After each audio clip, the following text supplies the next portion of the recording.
Hello friends, हानि study point में आपका बहुत बहुत स्वागत है। आज की इस प्रैक्टिस सीरीज में हम कुल 60 प्रश्नों को हल करेंगे। बहुत ही महत्वपूर्ण प्रश्न हैं और संपूर्ण पाठ्यक्रम पर आधारित है। प्रश्नों की व्याख्या नहीं करते हुए सिर्फ प्रश्नों के उत्तरों को पर ध्यान देंगे। तो आइए चलते हैं प्रश्नों की तरफ। फ्रेंड्स, इससे पहले अगर आप चैनल पर नए हैं तो चैनल को सब्सक्राइब करें और अगर सब्सक्राइब कर रखा है तो वीडियो को लाइक और शेयर जरूर करें। तो आइए देखते हैं पहला प्रश्न। फ्रेंड्स, ये प्रैक्टिस सेट नंबर 2 का भाग 1 है। इससे पहले हमने प्रैक्टिस सेट नंबर 1 के 2 भाग चैनल पर अपलोड कर दिए हैं, आप उन्हें जाकर देख सकते हैं। तो बढ़ते हैं प्रश्नों की तरफ और देखते हैं पहला प्रश्न। बी रस का स्थायी भाव क्या है? स्फूर्ति, युद्ध, उत्साह या विरक्ति। प्रश्न नंबर 1, इसका राइट आंसर होगा ऑप्शन नंबर सी। वीर रस का स्थायी भाव उत्साह है, क्योंकि उत्साह जो होता है वो वीरों में होता है। इस तरह से इसे याद रखेंगे। प्रश्न नंबर 2 देखते हैं। अर्जुनस्य वचनम द्वयम् वाक्य में अर्जुनस्य का कारक क्या है?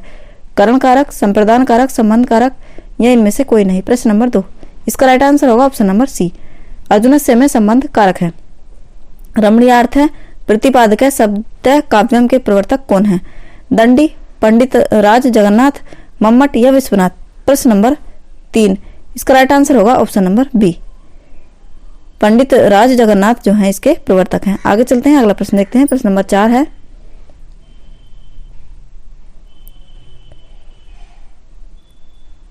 केशव कहीं न जाए का कहिए, यह प्रसिद्ध पद किस काव्य कृति से उद्धृत है? सूर सागर से, सूर सारावली से, कृष्ण गीतावली से या विनय पत्रिका से।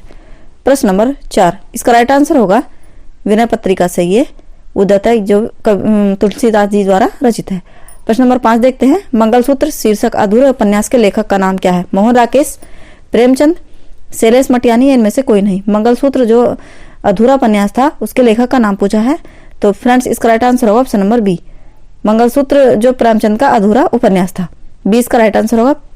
अगला प्रश्न देखते हैं। प्रश्न नंबर 6 है। इनमें से कौन सा शब्द शुद्ध है? यानी, वाल्मीकि, उज्जवल या द्वंद्व। इनमें से कौन सा शब्द शुद्ध है? प्रश्न नंबर 6, इसका राइट आंसर होगा ऑप्शन नंबर ए। यानी जो है ये शुद्ध शब्द है। प्रश्न नंबर 7 देखते हैं। उत्तर रामचरितम के रचनाकार कौन है? वाल्मीकि, भारवी, श्रीहर्ष या भभूति। प्रश्न नंबर 7, इसका राइट आंसर होगा ऑप्शन नंबर डी। उत्तर रामचरितम के जो रत्नाकार हैं वो भवभूति जी हैं। आगे चलते हैं। प्रश्न नंबर 8 देखते हैं। अमीय हलाहल मद भरे, श्वेत श्याम रत्नार, जियत मरत झुकी झुकी परत, जेहि चितवत एक बार। इस प्रसिद्ध दोहे का रचयिता कौन है? बिहारी, भूषण, घनानंद या रसलीन। प्रश्न नंबर 8, फ्रेंड्स, इस दोहे के जो रचनाकार हैं वो रसलीन जी हैं। प्रश्न नंबर 8 का डी राइट आंसर होगा। प्रश्न नंबर 9 देखते हैं। कवि धूमिल का पूरा नाम क्या था? गोरख पांडे, सुधाकर पांडे, सुदामा पांडे या इनमें से कोई नहीं। प्रश्न नंबर 9, फ्रेंड्स, इसका राइट आंसर होगा option number C. Sudama Pandey Dhoomil, ये धूमिल जी का नाम है। सी इसका राइट आंसर होगा। आगे चलते हैं, देखते हैं अगला प्रश्न। प्रश्न नंबर 10 है। यदि ए या आ के बाद ई या ई आए तो दोनों मिलकर ए हो जाते हैं। यह स्वर संधि क्या कहलाती है? दीर्घ स्वर संधि, वृद्धि स्वर संधि, गुण स्वर संधि या अयादि स्वर संधि। प्रश्न नंबर 10, इसका राइट आंसर होगा ऑप्शन नंबर सी। ये गुण स्वर संधि हो जाती है। अगला प्रश्न देखते हैं। प्रश्न नंबर 11 है। अनंत की सही संधि क्या होगी? अन प्लस अंत, अन प्लस अंत या अनंत प्लस ता या अनंत प्लस ता। यह हलंत लगा हुआ है। प्रश्न नंबर 11, इसका राइट आंसर होगा ऑप्शन नंबर ए, अन प्लस अंत। ये हलंत लगा हुआ वाला जो अंत है ये आएगा इसमें। प्रश्न नंबर 12 देखते हैं। घुमक्कड़ शास्त्र नामक ग्रंथ के लेखक कौन है? नागार्जुन, मुक्तिबोध, विद्यानिवास मिश्र या राहुल सांकृत्यायन। प्रश्न नंबर 12, फ्रेंड्स, इसका राइट आंसर होगा ऑप्शन नंबर डी। घुमक्कड़ शास्त्र नामक ग्रंथ के लेखक राहुल सांकृत्यायन जी हैं। प्रश्न नंबर 13 देखते हैं। जब उपमेय में उपमान की संभावना प्रकट की जाती है तब वहां होता है उपमा अलंकार, रूपक अलंकार, दीपक अलंकार या उत्प्रेक्षा अलंकार। प्रश्न नंबर 13, इसका राइट आंसर होगा फ्रेंड्स ऑप्शन नंबर डी। वहां पर उत्प्रेक्षा अलंकार होता है जहां पर उपमेय में उपमान की संभावना प्रकट की जाती है। आगे चलते हैं, देखते हैं अगला प्रश्न। प्रश्न नंबर 14 है। श्लेष अलंकार होता है, शब्द अलंकार होता है, अर्थ अलंकार होता है, उभय अलंकार होता है, उपयुक्त में सबसे अलग। श्लेष अलंकार होता है। इसका राइट आंसर होगा फ्रेंड्स ऑप्शन नंबर ए, शब्द अलंकार। श्लेष अलंकार जो होता है वो शब्द अलंकार होता है। प्रश्न नंबर 15 देखते हैं, जिस समास के पूर्व एवं उत्तर पद दोनों ही पद समान रूप से प्रधान हो उसे क्या कहते हैं? तत्पुरुष समास, बहुब्रीहि समास, द्विगु समास या द्वंद्व समास। प्रश्न नंबर 15, जिस समास में पूर्व एवं उत्तर पद दोनों पद प्रधान होते हैं वहां पर द्वंद्व समास होता है, क्योंकि जब दो बराबर पक्ष होंगे तभी तो द्वंद्व होगा, मतलब लड़ाई होगी। इस तरह से आप इसको याद रख सकते हैं। प्रश्न नंबर 16 देखते हैं, सदगति शब्द में कौन सा समास है? तत्पुरुष समास, कर्मधारय समास, अव्ययभाव समास या द्विगु समास। प्रश्न नंबर 16, इसका राइट आंसर है ऑप्शन नंबर ए, सदगति जो है इस शब्द में तत्पुरुष समास होगा। आगे चलते हैं, अगला प्रश्न देखते हैं। प्रश्न नंबर 17 है, काव्य प्रकाश नामक ग्रंथ के प्रणेता कौन है? रुद्रट, भामा, विश्वनाथ या मम्मट। प्रश्न नंबर 17, इसका राइट आंसर है ऑप्शन नंबर डी, काव्य प्रकाश नामक ग्रंथ के प्रणेता जो हैं ये मम्मट जी हैं।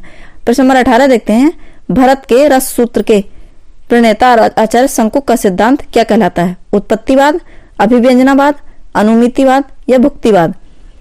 प्रश्न नंबर 18, इसका राइट आंसर है ऑप्शन नंबर सी, अनुमितिवाद जो है ये आचार्य शंकुक का सिद्धांत कहलाता है। प्रश्न नंबर 19 देखते हैं, मात्रा की दृष्टि से दोहा के ठीक विपरीत क्या होता है? रोला, छप्पे, चौपाई या सोरठा। प्रश्न नंबर 19, इसका राइट आंसर है ऑप्शन नंबर डी, दोहा के जो ठीक विपरीत उल्टा होता है वो सोरठा होता है, इसलिए इसका डी राइट आंसर होगा। प्रश्न नंबर 20 देखते हैं, छप्पे में होते हैं प्रथम 4 चरण रोला के और अंतिम 2 चरण उल्लाला के, प्रथम 2 चरण रोला के और अंतिम 4 चरण उल्लाला के, प्रथम 4 चरण चौपाई के और अंतिम 2 चरण दोहा के, या उपरोक्त में से कोई नहीं। प्रश्न नंबर 20, इसका राइट आंसर होगा ऑप्शन नंबर ए, छप्पे में प्रथम 4 चरण जो रोला के होते हैं और अंतिम 2 चरण उल्लाला के होते हैं। आगे चलते हैं, देखते हैं अगला प्रश्न। प्रश्न नंबर 21 है, बौद्ध धर्म से जुड़े हुए साहित्य की भाषा क्या कहलाती है? लौकिक संस्कृत, वैदिक संस्कृत, प्राकृत या पाली। प्रश्न नंबर 21, इसका राइट आंसर होगा ऑप्शन नंबर डी, बौद्ध धर्म से जुड़े हुए साहित्य की जो भाषा है वो पाली भाषा है। आगे चलते हैं, प्रश्न नंबर 22 देखते हैं, निम्नलिखित में से किस मुहावरे का अर्थ असंभव होना नहीं है? चांद पर थूकना, खरगोश के सींग निकलना, पानी से घी निकालना या बालू से तेल निकालना। प्रश्न नंबर 22, इसका राइट आंसर है ऑप्शन नंबर ए, चांद पर थूकना। ये इसका अर्थ नहीं है, बल्कि ये तीनों जो हैं ये इसके अर्थ हैं। आगे चलते हैं, प्रश्न नंबर 23 देखते हैं, खेत रहना मुहावरे का शाब्दिक अर्थ क्या है? संपत्ति का बचा रह जाना, इज्जत बच जाना, वीरगति को प्राप्त हो जाना या शत्रु से मुकाबला करना। प्रश्न नंबर 23, इसका राइट आंसर होगा ऑप्शन नंबर सी, वीरगति को प्राप्त हो जाना।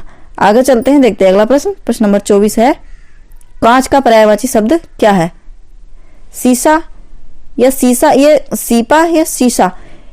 इसमें वर्तनी भी पूछ ली गई है और जो है इसका कांच का पर्यायवाची भी पूछा है। प्रश्न नंबर 24, इसका राइट आंसर होगा ऑप्शन नंबर ए, कांच का पर्यायवाची शीशा होता है। प्रश्न नंबर 25 देखते हैं, हिंदी के स्पर्श व्यंजनों के 5 वर्गों के दूसरे और चौथे वर्ण क्या होते हैं?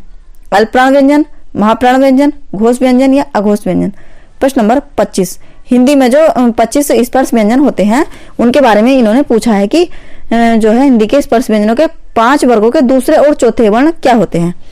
फ्रेंड्स, इसका राइट आंसर होगा ऑप्शन नंबर बी, महाप्राण व्यंजन होते हैं। आगे चलते हैं, देखते हैं अगला प्रश्न।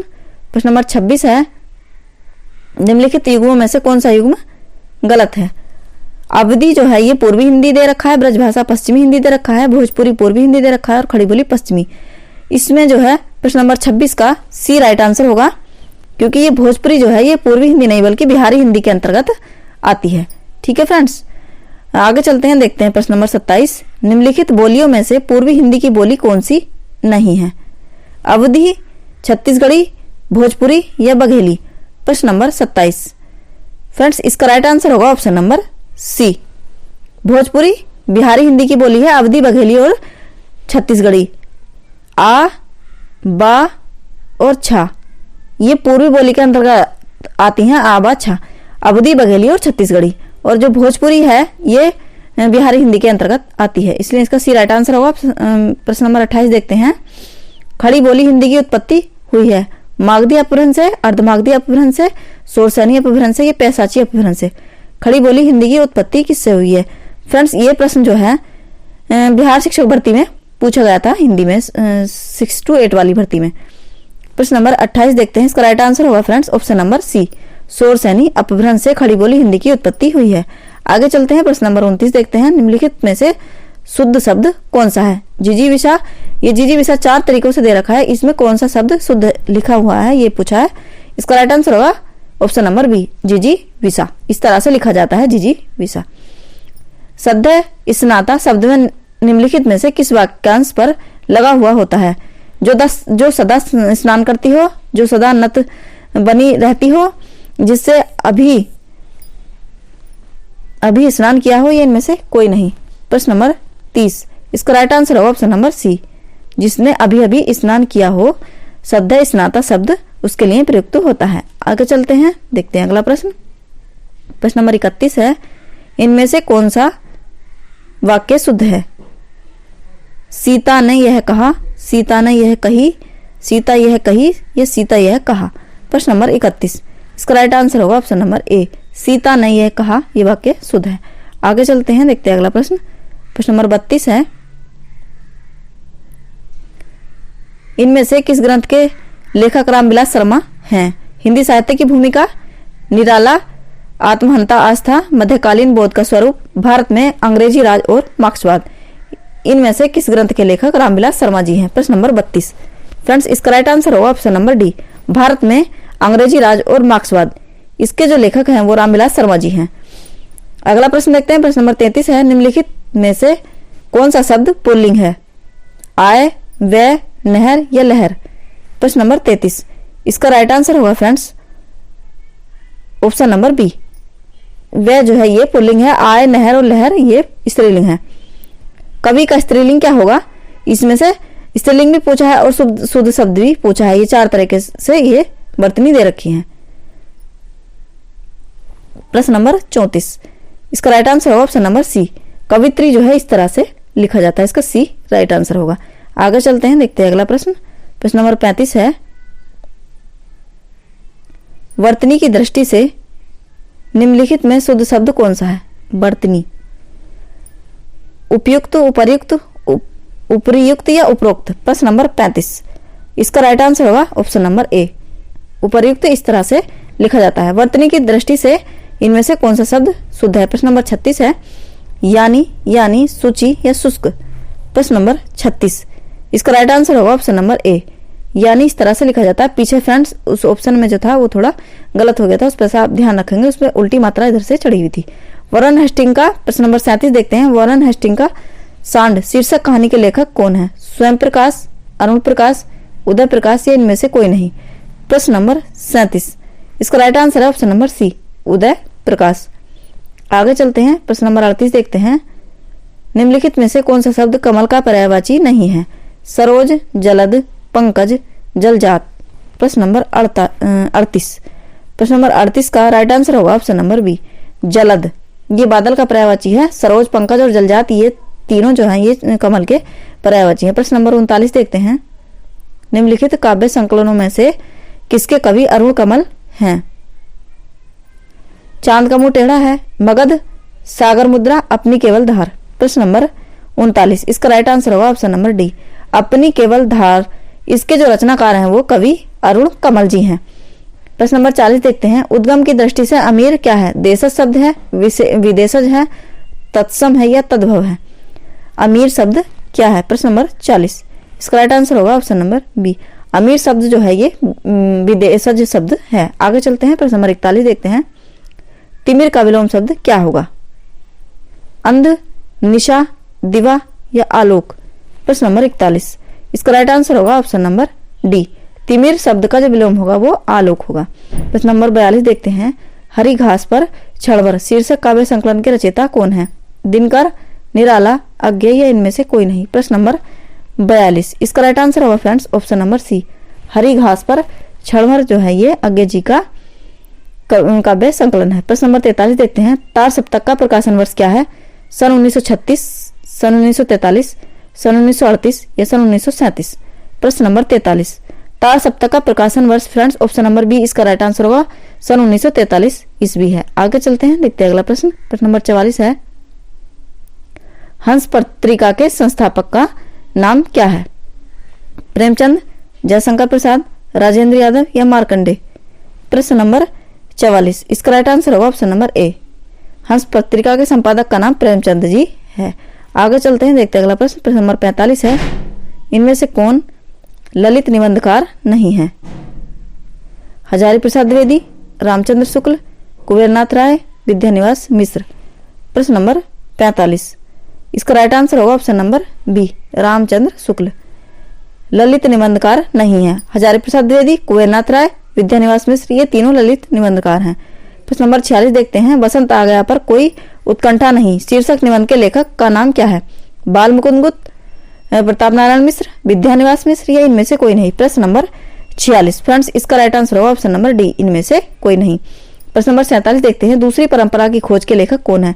रामविलास शर्मा, शिवदान सिंह चौहान, नाम्बर सिंह, या देवी शंकर अवस्थी। प्रश्न नंबर 47, इसका राइट आंसर होगा option number C, Namvar Singh जो है ये दूसरी परंपरा की खोज के लेखक हैं। आगे चलते हैं, देखते हैं अगला प्रश्न। प्रश्न नंबर 48, भारत मित्र पत्र कहां से प्रकाशित होता था? कलकत्ता से, पटना से, कानपुर से, या दिल्ली से? भारत मित्र ये जो है कलकत्ता से प्रकाशित होता था। प्रश्न नंबर 49 देखते हैं, राजेंद्र यादव एवं मन्नू भंडारी के द्वारा संयुक्त रूप से लिखा गया उपन्यास कौन सा है? सारा आकाश, आपका बंटी, मुर्दा सराय, या 1 इंच मुस्कान। प्रश्न नंबर 49, इसका राइट आंसर होगा ऑप्शन नंबर डी, 1 इंच मुस्कान राजेंद्र यादव एवं मन्नू भंडारी दोनों ने संयुक्त रूप से लिखा था। आगे चलते हैं, देखते हैं प्रश्न नंबर 50, निम्नलिखित में से किस लंबी कविता के रचयिता मुक्तिबोध जी हैं? पैसोला की प्रतिध्वनि, अंधेरे में, राम की शक्ति पूजा, या आषाढ़ी वीणा। प्रश्न नंबर 50, इसका राइट आंसर होगा ऑप्शन नंबर बी, अंधेरे में। इसके रचयिता जो हैं ये मुक्तिबोध जी हैं। प्रश्न नंबर 51 देखते हैं, आवारा मसीहा के लेखक कौन है? विष्णु प्रभाकर, श्रीलाल शुक्ल, रमेश कुंतल मेघ, या रमेश चंद्र शाह। प्रश्न नंबर 51, इसका राइट आंसर होगा ऑप्शन नंबर ए, आवारा मसीहा के लेखक जो हैं वो विष्णु प्रभाकर जी हैं। प्रश्न नंबर 52 देखते हैं, बावन दास इनमें से किस उपन्यास का पात्र है? गोदान का, पढ़ती परिकथा का, बलचनमा का, या मैला आंचल का? प्रश्न नंबर 52, इसका राइट आंसर है ऑप्शन नंबर डी, बावन दास जो है ये मैला आंचल उपन्यास का पात्र है।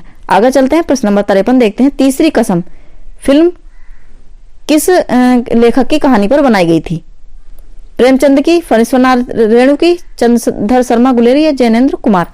प्रश्न नंबर 53, इसका राइट आंसर होगा option number B, Phanishwar Nath Renu जी की जो मतलब ये कहानी थी उस पर मैला आंचल पर तीसरी कसम नामक फिल्म बनाई गई थी।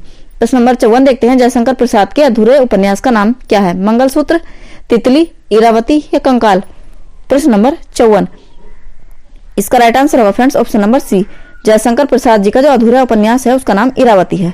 प्रश्न नंबर 55 देखते हैं, अरविंद दर्शन से प्रभावित हिंदी के कवि कौन है? जयशंकर प्रसाद, निराला, सुमित्रा नंदन पंत, या मैथिली शरण गुप्त। प्रश्न नंबर 55, इसका राइट आंसर है friends option number C, Arvind दर्शन से जो प्रभावित हिंदी के कवि हैं वो सुमित्रा नंदन पंत जी हैं। आगे चलते हैं, प्रश्न नंबर 56 देखते हैं, चंद्रावली नाटिका के लेखक कौन है? भारतेंदु हरिश्चंद्र, लक्ष्मी नारायण मिश्र, लक्ष्मी नारायण लाल, या इनमें से कोई नहीं। प्रश्न नंबर 56, इसका राइट आंसर है ऑप्शन नंबर ए, चंद्रावली नाटिका के लेखक जो है भारतेंदु हरिश्चंद्र जी हैं। प्रश्न नंबर 57 देखते हैं, बाणभट्ट की आत्मकथा क्या है? एक नाटक है, एक आत्मकथा है, एक जीवनी है, या एक उपन्यास है? प्रश्न नंबर 57 फ्रेंड्स, इसका राइट आंसर होगा ऑप्शन नंबर डी, ये एक उपन्यास है। प्रश्न नंबर 58 देखते हैं, रामधारी सिंह दिनकर को किस कृति पर ज्ञानपीठ पुरस्कार प्राप्त हुआ था? उर्वशी, कुरुक्षेत्र, सामधेनी, या हुंकार। प्रश्न नंबर 58, इसका राइट आंसर है फ्रेंड्स ऑप्शन नंबर ए, रामधारी सिंह दिनकर को उर्वशी पर ज्ञानपीठ पुरस्कार प्राप्त हुआ था। प्रश्न नंबर 59 देखते हैं, क्या भूलूं क्या याद करूं किसकी आत्मकथा है?